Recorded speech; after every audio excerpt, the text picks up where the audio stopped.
Hey guys, welcome to the gold build video. We're going to be shaking things up quite a bit this time. We're going to be using gas in our build, and we're going to be using marauders, stim pack, and concussive shells as well. It's going to be a bio-style attack, what you're used to so far, so everything you've practiced is still going to be quite relevant. The opening here is pretty standard. It's the 10 depot, 12 racks, the same thing that you're used to. However, we're not going to build the second racks on 14, instead we're going to get a gas on 13. You'll see that happen here shortly. You'll see I rallied out my worker to the ramp. I'm creating the first depot, exactly what you're used to. And he's going to construct the barracks over here on 12 as well. And then you'll be able to see when I drop my gas here. It should be around 20 seconds or so. Additional supply depots required. You can see I built my 12th worker here and I dropped the barracks. And now, as soon as I have 75 minerals on 13, I'm going to pull one of my workers and build a gas geyser. You might want to be a little bit careful when you're picking your worker. You don't want to grab one that's currently carrying minerals, otherwise you're just going to waste them. So just pick one that's on its way back or just dropped off its load there. And remember, you're doing that on 13 supply as soon as you have 75 minerals. You can see the other worker here is still building the barracks. There's still a hole in the wall, that's okay for now. As soon as the refinery finishes, you're going to want to take 2 more workers that don't have minerals and send them over to mine gas. If you want to be super ghosty, you can pick the workers that are returning from the faraway patches of minerals here. You can see like this one is a good candidate. And as soon as the barracks is done over here, you're going to be producing a marine right away like normal, and instead of building a barracks or anything else, you're just going to block off that last hole there with your second supply depot. You'll notice on 17 I also started the orbital. The timing for the orbital is the same as our 2 racks opening from earlier. So you can see I began a second marine right away out of the first barracks. My orbital command is coming up. And then I'm building a barracks and dropping a mule at the same time. So when you first drop your mule, you're also building a barracks. Next, you are lifting off your supply depot and your barracks. And I'm just going to go over something quickly here. I'm pausing the game. I'm going to interrupt your train of thought a little bit. We're going to change one of the other settings in the game to make things a little bit easier when it comes to lifting buildings off and issuing commands with your units, because we're going to be using those features a little bit more now and didn't want to throw too much at you in the beginning. So we're going to go into the menu by pressing F10 here, and we're going to go into the hotkey menu. We're going to go down to the Terran tab over here where you can see all the Terran units. We're going to pick the Marine, and we're going to make sure that our patrol command over here is set to Q and not P. It's defaulted to P, so it's probably still that way on your computer. In order to change it, we're going to have to click on the patrol button here, go down to this tab here, and if it says P, you want to click that, press the Q button, and then you're done. Secondly, you're going to want to go to one of your flying buildings down here. I'm going to just look at the command center in this instance, and I'm going to pick the liftoff and the land command, and I'm going to change them both to F from L. So it was L, and it should say L there. You're going to click that, press F for both, and that will change it so that you can lift off and land your buildings with F, and you can use all your units will have their patrol command set to Q, so you only need to set it for 1 on each.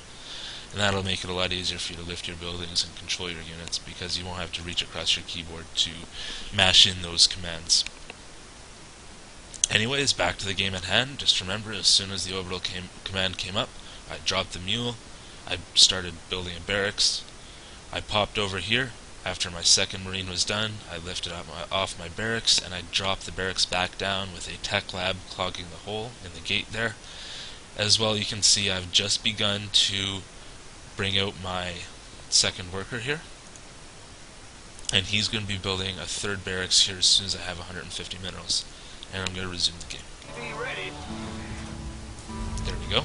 And just remember to keep all of your barracks hotkeyed on number 2. And these marines are just guarding the gate, that's fine. We'll just leave them alone. As soon as your tech lab is done over here, you're going to want to start the stim pack upgrade right away. And the hotkey for that is T. Remember, you're not going to be clicking anything. You can see over here, as soon as I started the stim pack upgrade, I took one of the workers that was mining gas and I made him mine money again. We don't need all the extra gas, so we're just going to take the third guy off so we don't float a bunch of money. And now I only have 2 mining gas. After that, I produce a marauder out of the barracks here, and I start a reactor on my barracks in the back here. You're going to be building a reactor on the one in the back as well. So both of them will be reactors, then the front one here will be a tech lab. You're going to have to wait a second after constructing the reactors because you won't have quite enough gas for the next marauder. So we probably could have left the other SCV on for another trip. This is the first time I did this build, so it's not perfect down to the second. That's okay.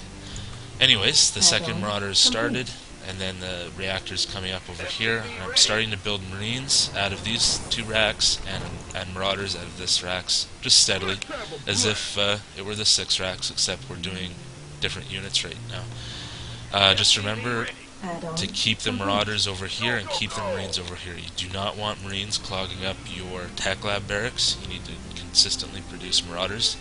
As well, we're continuing to produce workers and supply depots as we need them. The supply depots can be done one by one, however, you might have a spot there between 30 and 35 where you're going to have to be constructing 2 at the same time.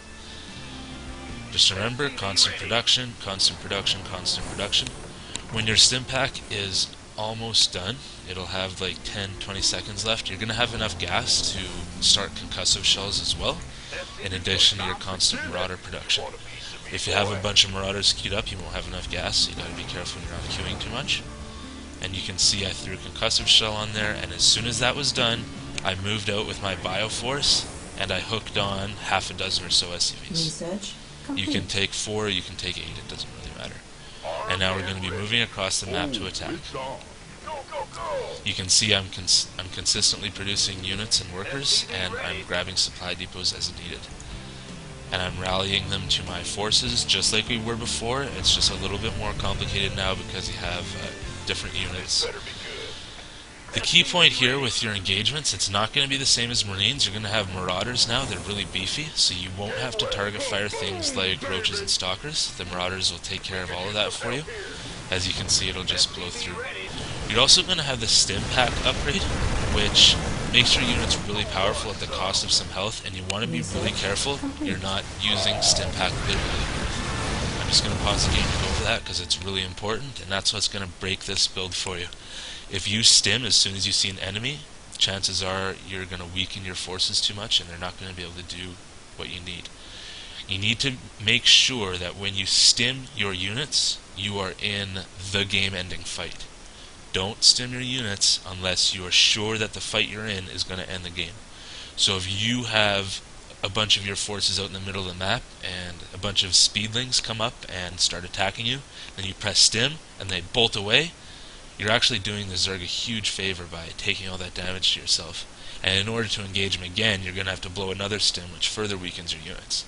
So if you can avoid it, don't stim on your way across the map, especially if your concussive shell upgrade isn't done, because it should be finishing about the time you are landing your attack. You're going to want to do it when you are absolutely certain that you need to stim, and the stim is going to end the game. As you can see, we weren't in that kind of situation here against this computer in this replay, and I'll have to really show you how to do that when I start on ladder. It's the most important part with this build. If you are attacking and they have built up a bunch of static defense, like cannons, bunkers, spine crawlers, queens, whatever, you will have to target fire the structures, but it's not so important now against things like stalkers, roaches, and zealots. You can still do that, but it'll probably be better for you to stutter step since you have concussive shells and you're slowing your enemy down now, which will make your stutter step a lot more effective. And that concludes the gold build video, and I'll be jumping on the ladder next. I'll see you in the next video.